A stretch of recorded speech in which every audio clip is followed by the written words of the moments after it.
Hey everybody, Adam here with WhipWorks.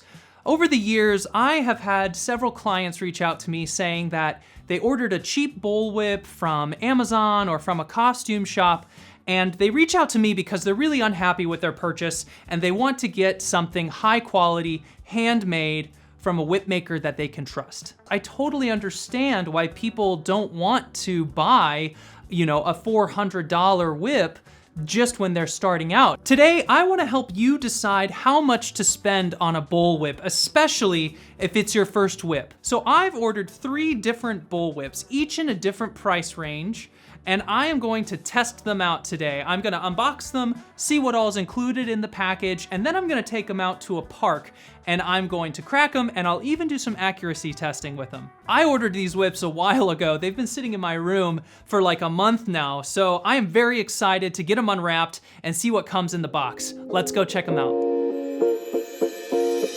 First up, we have the least expensive of our options here. Let's get it open. All right.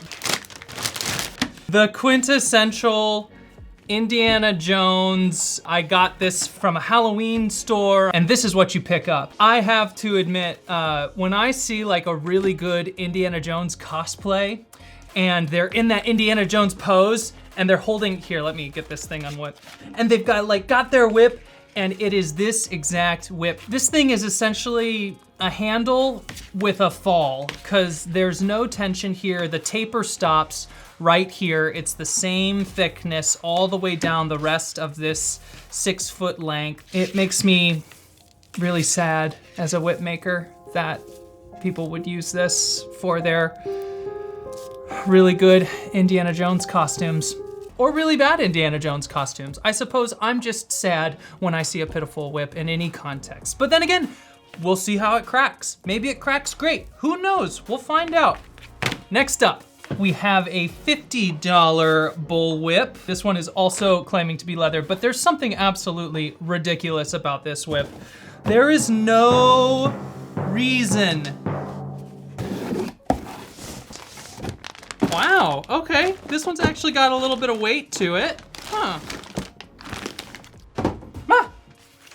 Oh, it comes with a little whip care guide. It doesn't come with any additional falls and poppers, just like the last one here. First impressions, very soft. Oh, this is an 8-footer, by the way, which is absurd for $50. I mean, it has an actual decent grip. There's some nice tension here. This hitch knot is 8 strands, and the taper, it does not go down very far. It's still pretty fat at the end. This thing might crack, we'll see. There is a little bit of a taper in the fall. That's pretty fancy. That is not something I was expecting. I do like this heel knot. This thing, I can actually get a pretty decent grip on it. Did not come with any spare poppers, didn't come with a spare fall. The handle here is just wrapped in a single piece of leather. So this is definitely an Indiana Jones style whip, but the handle would be plaited if it were true to form. Let's move on to our most expensive whip. This final whip that I have here is a 10-footer, and I got it for $110, but now the same listing is going for just over $130. So watch out for that seasonal pricing. Let's pull this out. Oh, so it comes with a little holder loop thing. Huh. Which I just broke. Oh, I see what I did wrong there. Well, that's a piece of poo. This would be a clip for your whip on your belt. In the trash it goes. 5 spare poppers, very nice. We have 1 spare fall. Really thick hitch knot here. So it's an 8-plat hitch knot, which means that the taper isn't gonna be great. What I can hear is like this plastic kind of crinkling, which means there may be some cheap materials on the core of this whip, but it's got a nice weight to it.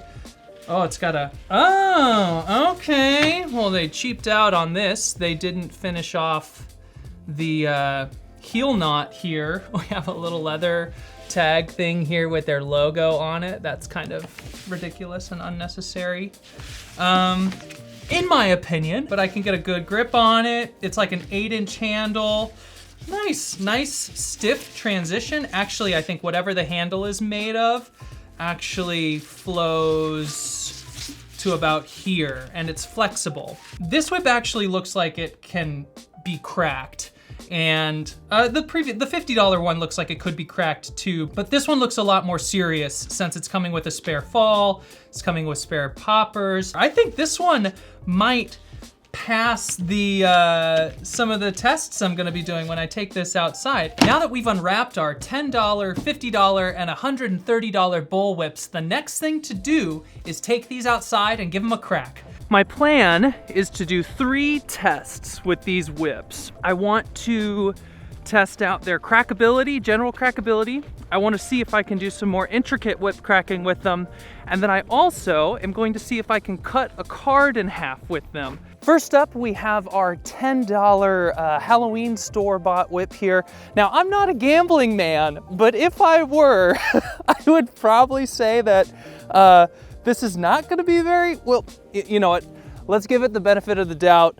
Let's see here what it can do. Hey, okay, got a little pop. Let's see if I can do a cattleman's. No.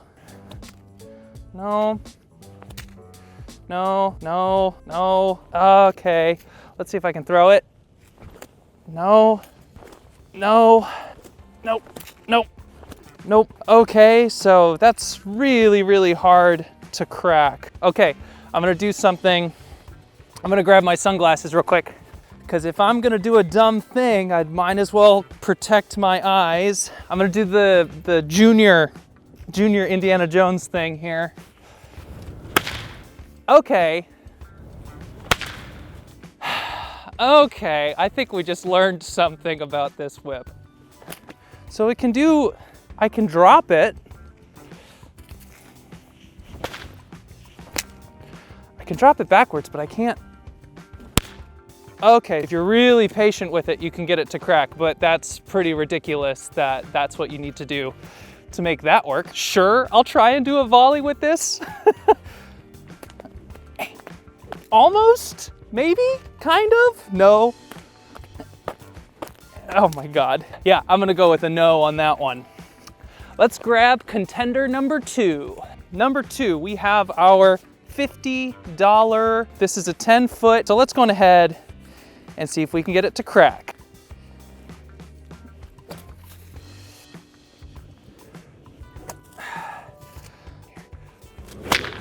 Okay, that works. That works. Maybe if I just kind of crack it for a bit, it'll soften up. Yeah, you just have to put a lot of energy into it. It should not be this hard to crack. Getting a little workout here. Okay. So kind of like, you just have to adjust. You need to be really patient with it because it's so long and it's so light. Hey, all right. So general crackability, it's crackable-ish. Whip number 3. Now my hopes are definitely highest for this one, but this one's also more than twice as much as our last whip. This is 130 bucks. Let's give it a crack. Okay. Okay, we got some little pops. All right. So similar to the last one, it's not weighted as well as one of my whips would be, but the weight is much better. Well, that one didn't.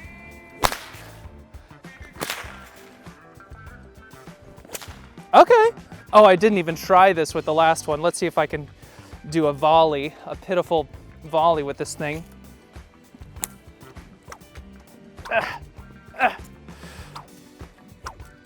10-foot whip volleys is silly. Why would you try? I guess that's on me. I'm the one that tried. So on a crackability factor of not crackable to crackable, this is crackable. And then let me just grab one of mine for reference here. This is my 10-footer. Yeah, just like, it's heavier. It's more of a wrist workout for sure. But once it gets moving, there's no stopping. There's no stopping this train when it's a choo-choo-chewing. So now that I've tested the general crackability of these whips, it's time to set up my target and see if I can cut any cards in half. I have a card set up, and I'm gonna try and cut it in half with this $10 Indiana Jones inspired bullwhip. Okay. Okay, accuracy is really difficult. Okay, we got a little, okay. Hey, I took out a little corner of it. That's cute. Let's set it back up. Oh, that's just where it was clamped in. And we're in. All right, let's give it another shot. Ah, contact. Contact. I'm essentially just like, the sound effects help, by the way. Okay, yeah, it's hopeless. I'm gonna go with not good for target practice. 10-footer number 1, our $50, I'm pretty sure made of pleather whip, but let's see if it cuts a card.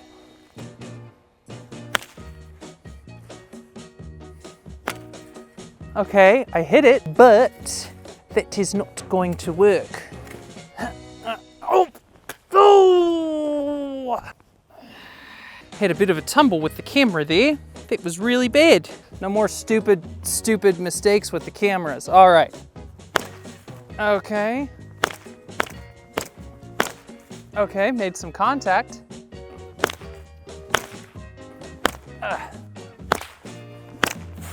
Man, take this glove off, see if maybe I can do it a little better without a glove. Okay, a little bit more control. Man. No accuracy on this thing. Okay. Okay. It just took a corner of it. It just kind of grabbed it and pulled it, which isn't really what you want. I'm gonna call it on this. You know, I don't want you to think that I'm not giving any effort into getting these, but I don't think the accuracy is gonna be good enough where I'm gonna be able to hit the card at where the whip is going its fastest, where it's approaching that speed of sound. All right, here we go. Whip number 3, the Cadillac of the cheap whips, the $130 option. Let's see if we can cut a card.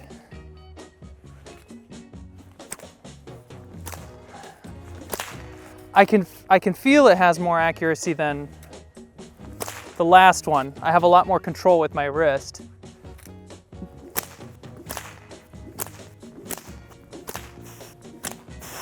Okay, so I made contact, but it didn't cut it. And again, made contact, which makes me think that there just may not be enough weight.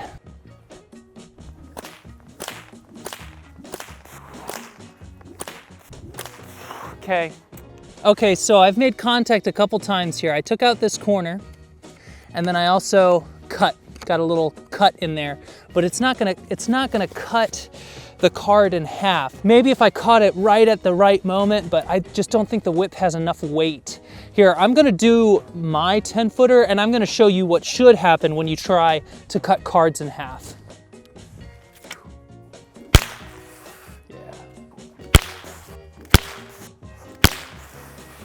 I'm all off from doing those lighter ones. Huh. Normally it cuts right through. There we go. That's what you want to happen when you're cutting cards in half. But as you can see, that took me way less time than with those lighter whips.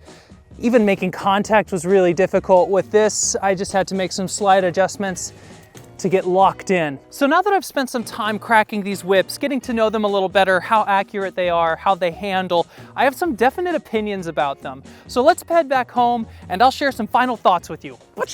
It's always fun to get outside and crack the whips, especially as it's getting colder out. I need to enjoy every last minute, especially in these COVID times. So the first whip that we looked at was this $10 Indiana Jones. I think it's the official proprietary Indiana Jones bullwhip, because here, let me grab and it is very Indiana Jonesy. Yeah, this thing was really, really difficult to crack. If I was getting into the hobby and I wanted to see if I enjoyed cracking whips and I got this, I would think that I really didn't enjoy cracking whips. This thing is just so unusable.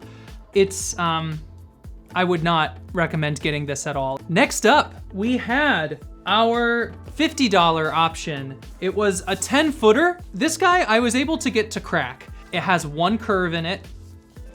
Like, I'm like really trying to bend it out of shape there, but it wants to go this way.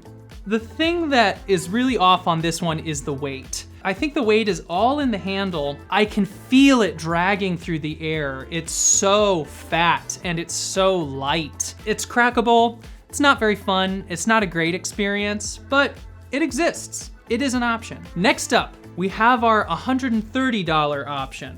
So this was another 10-footer, which is just absurd. And this one cracked better than the $50 option, definitely. Has a similar problem to the $50 option where there's really only one rollout. I turn this around and you can see this one's even worse. And you can really see that transition point right here. And again, we have a super fat hitch knot up here. Don't be distracted by the fact that you can get an extra foot or an extra 2 feet for like $10 extra. I, as a whip maker, fell for that trick. But that trick is these whips don't change their recipe for the different lengths. It's essentially the same whip. They just stretch it out longer. Like, this one just feels like a huge waste of 130 bucks. I gotta say, unfortunately. Let me just grab, just for reference, here's one of my whips. This is a 6-footer. It's not the one that I was using out in the park. In the park, I was using my one-winged bullwhip, which I have a video about. The weight on this is just so much better. It's so much more thin.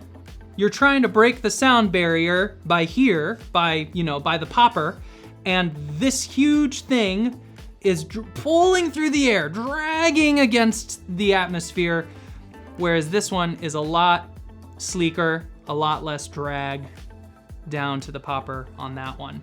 Now granted, this is, I think I'm charging at around $300 for 6-footers right now. So yeah, they are a lot more expensive, but the quality that you get when you order something from a whip maker is so much greater.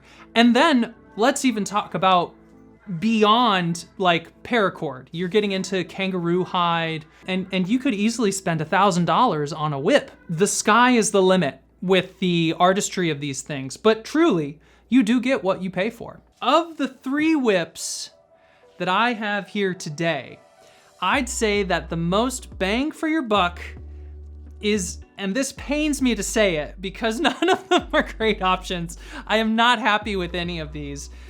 I'd have to say the $50 option would be the most bang for your buck with these 3 whips.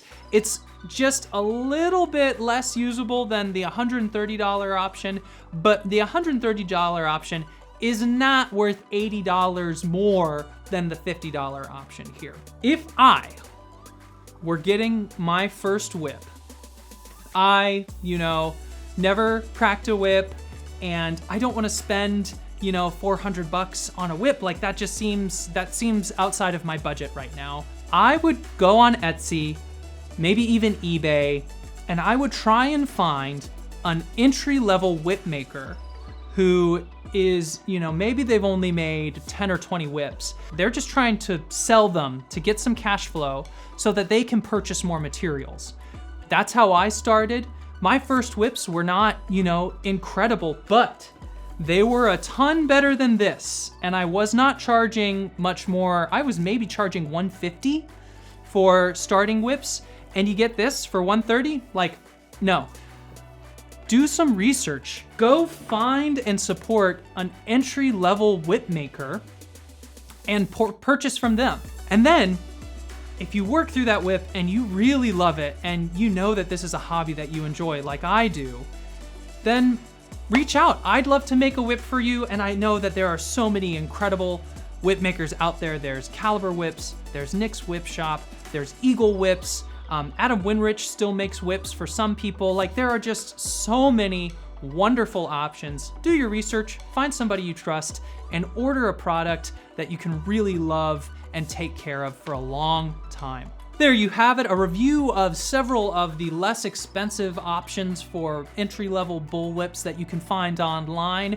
If you enjoyed this video, please crack on that like and subscribe button. And if you have any more questions about these whips or other options, please leave a comment down below and I'll respond to that. And as always, happy cracking. What's up? Wickapoo! What? I don't know, I'm still working on like a catchphrase, like a, what's like a good like transition sound? Like a